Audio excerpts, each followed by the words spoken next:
देश के तमाम विपक्षी नेताओं को डराया कि आप घोटाले के आरोपी हैं और आपको छोड़ेंगे नहीं। और दूसरे ही दिन एनसीपी टूट गई और घोटाले के आरोपी सरकार में शामिल हो गए। अजित पवार भी घोटाले के आरोपी हैं, वो डिप्टी सीएम बन गए। दावा इसलिए कर रहे हैं कि बीजेपी के साथ रहते हुए जेडीयू के जो विधायक सांसद जीते हैं, उनको जिताने में स्वर्ण वोटरों की बहुत अहम भूमिका रही है। नमस्कार, आप देख रहे हैं सिटी पोस्ट लाइव और मैं हूं आपके साथ पूजा शर्मा। एनसीपी में टूट के बाद बिहार में सियासी हलचल तेज है। बता दें आपको कि बिहार के मुख्यमंत्री नीतीश कुमार लगातार अपने विधायक और अपने सांसदों से मुलाकात कर रहे हैं, जिसको लेकर अटकलें भी लगाई जा रही है। इस विषय पर चर्चा करने के लिए अभी हमारे साथ मौजूद है सीनियर जर्नलिस्ट श्रीकांत प्रत्युष मौजूद है, उनसे हम बात करेंगे। सर, कल देर रात मुख्यमंत्री नीतीश कुमार ने हरिवंश सिंह से भी मुलाकात की, जिसको लेकर बिहार की सियासत गर्म हो गई है। इसको आप कैसे देखते हैं? देखिए, हरिवंश सिंह जेडीयू के ही राज्यसभा सांसद हैं और राज्यसभा में उपसभापति है। वो प्रधानमंत्री के भी बहुत करीब है। जेडीयू जब बीजेपी से अलग हुई तब भी उन्होंने अपने पद से इस्तीफा नहीं दिया, उसको लेकर सवाल भी उठा।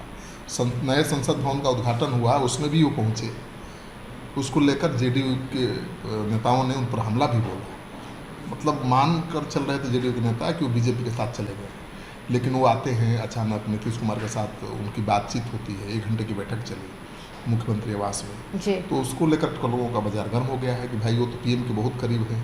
नीतीश कुमार के भी बहुत करीब हुआ करते थे लेकिन इतना उन पर हमला करने के बाद, जेडीयू नेताओं के हमला के बाद, अगर फिर से बैठक हो रही है नीतीश कुमार और हरिवंश सिंह की, तो राजनीतिक गलियारों में चर्चा शुरू हो गई है कि क्या फिर से सूत्रधार की भूमिका निभा रहे हैं हरिवंश सिंह।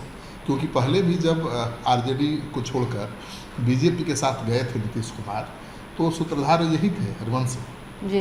उन्होंने ही बीजेपी के साथ उनकी बातचीत कराई थी।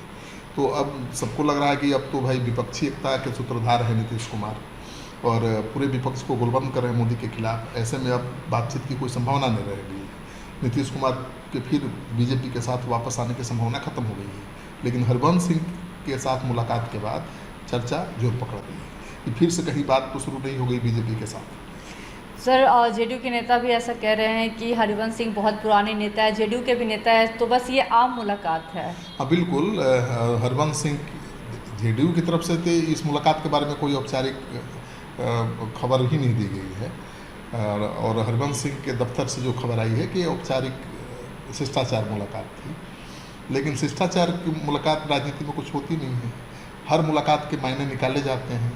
मैं कहाँ कह रहा हूँ कि बीजेपी के साथ नीतीश कुमार की बातचीत शुरू हो गई है, मैं नहीं कर रहा हूँ। राजनीतिक गलियारे में अटकलें लगाई जा रही हैं, चर्चा शुरू हो गई है। तो सर, ऐसे में एक सवाल और भी उठता है कि क्या महाराष्ट्र की तरह बीजेपी बिहार में खेला कर सकती है? अजित पवार का क्या भूमिका कोई जेडीयू के नेता निभा सकते हैं? देखिए, राजनीतिक गलियारे में तरह तरह की चर्चा है, अटकलें लगाई जा रही हैं, क्योंकि एनसीपी को जिस तरह से बीजेपी ने तोड़ लिया। आपने देखा कि पहले प्रधानमंत्री ने उन्होंने डराया, देश के तमाम विपक्षी नेताओं को डराया कि आप घोटाले के आरोपी हैं और आपको छोड़ेंगे नहीं। और दूसरे ही दिन एनसीपी टूट गई और घोटाले के आरोपी सरकार में शामिल हो गए। अजित पवार भी घोटाले के आरोपी हैं, वो डिप्टी सीएम बन गए।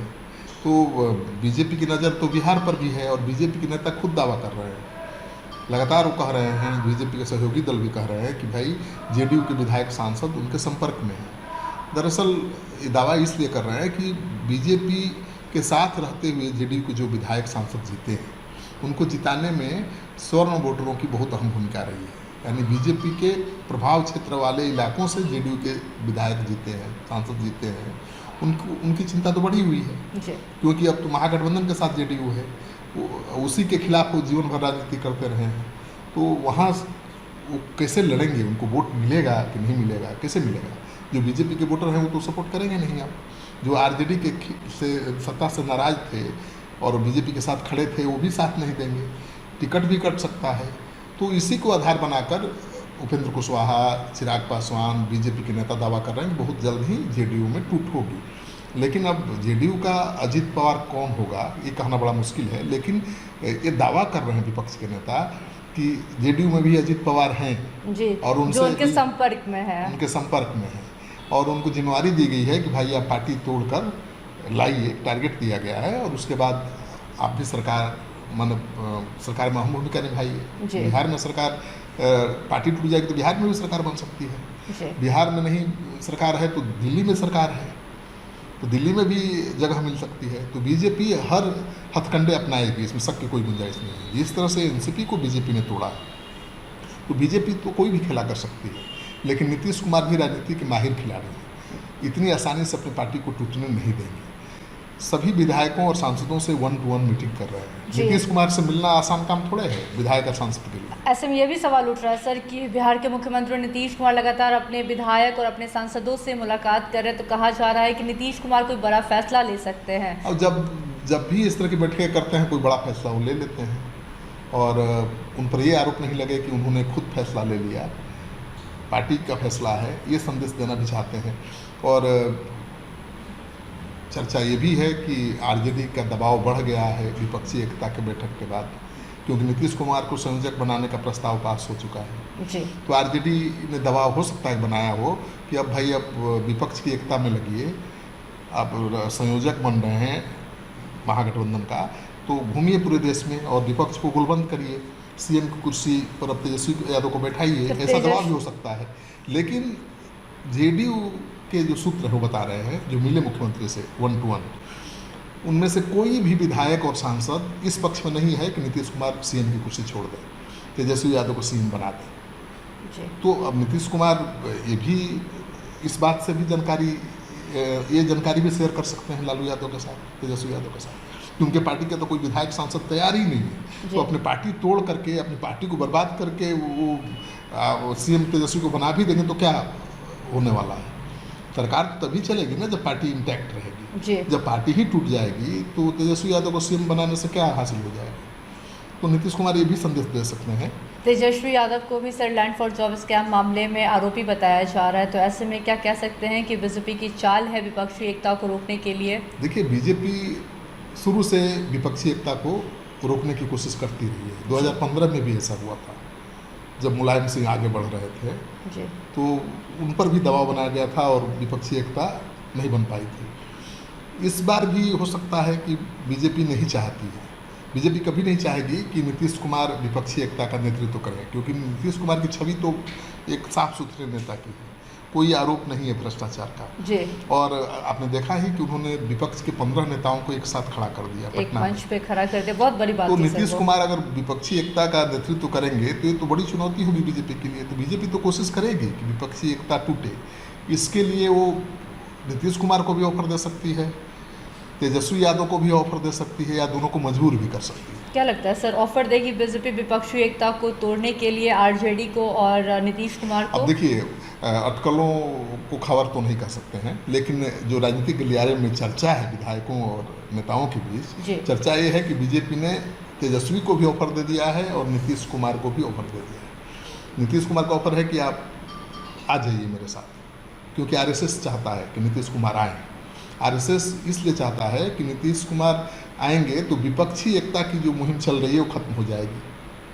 महाराष्ट्र में तो विपक्षी एकता ध्वस्त हो ही गई, अगर नीतीश कुमार आ जाएंगे तो पूरी संभावना ही खत्म हो जाएगी, क्योंकि जो लीड कर रहा था विपक्ष को, अगर वही वापस आ जाए तब तो चुनौती खत्म। तो उनको ऑफर है। मैं कह रहा हूँ कि नीतीश कुमार बिहार की राजनीति में एक बैलेंसिंग फैक्टर है जी। बिना उनके सरकार बनाना न तो तेजस्वी के लिए संभव है आज की तारीख में, और नहीं बीजेपी के लिए है जी। तो भले बीजेपी कहे कि हमारा दरवाज़ा बंद है नीतीश कुमार के लिए, लेकिन वो दरवाज़ा बंद नहीं कर सकती। वो जब भी नीतीश कुमार चाहेंगे बीजेपी ले लेगी वापस। इसीलिए ना हरिवंश सिंह और नीतीश कुमार की बैठक को लेकर अटकलें लगाई जा रही हैं जी। और नीतीश कुमार कौन सा नया काम करेंगे बीजेपी के साथ जाएंगे तो? बीजेपी के साथ तो 15 साल उन्होंने शासन किया है, सरकार चलाई है और बहुत कंफर्टेबल पोजीशन में रहे हैं।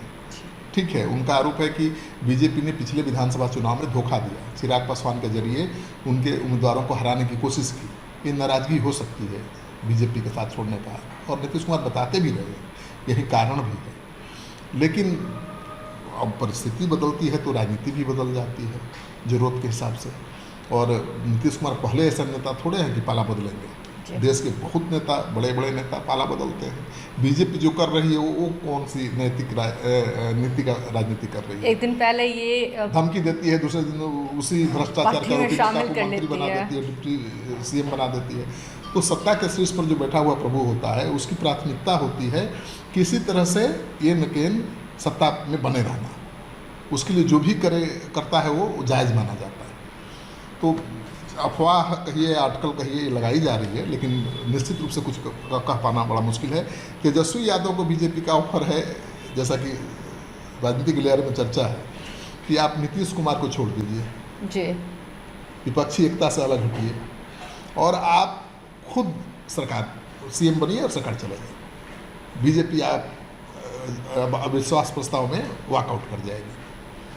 लेकिन लालू यादव, तेजस्वी यादव बीजेपी के इस आश्वासन पर, इस ऑफर पर कितना भरोसा करेंगे?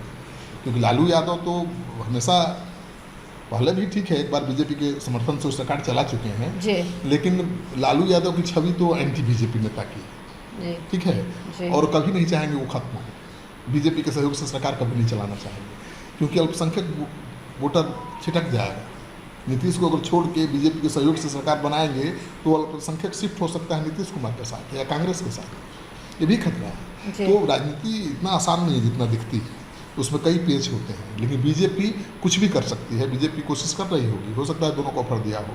तेजस्वी यादव को जिस तरह से लैंड फॉर जॉब स्कैम में सीबीआई ने चार्जशीट किया है, उसका मतलब तो साफ है कि दबाव बनाने की रणनीति के तहत सब कुछ हो रहा है।